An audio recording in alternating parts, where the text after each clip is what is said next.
আমারে যখন প্রথম সে 11 সালে 10 সালে গ্রেফতার করে, আমি সুদের বিরুদ্ধে কথা বলেছিলাম, তাই মসজিদ থেকে ধরে নিয়ে গেল যে উনি শিবির করে, শিবিরের ক্যাডার, রক কেটে বেড়ায়।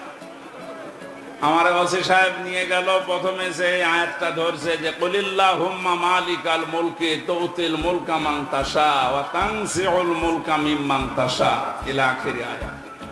উনি টেবিলের নিচে এভাবে খাতা রেখে বাংলায় লিখে নিয়েছে, আমারে সামনে বসিয়ে বলছে, হুজুর এই আয়াতটার বাংলা বলেন তো।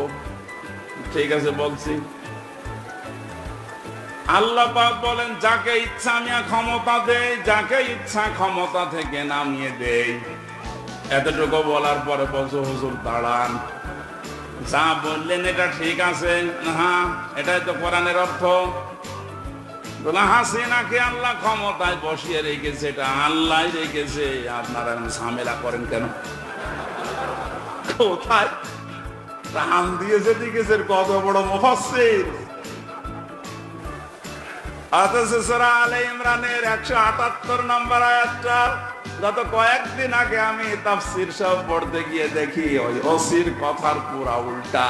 আল্লাহ বলেন, কাফের জালেম এদেরকে আমি ক্ষমতার চেয়ারে বসিয়ে রাখি যেন ওদের পাপের মারটা পরিপূর্ণ হয়ে যায়।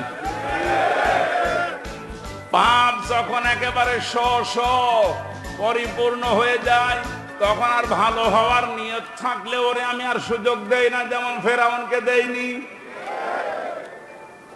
তখন আমি কি করি? ওদের জন্য যন্ত্রণাদায়ক এবং অপমানজনক একটা শাস্তির ব্যবস্থা করি।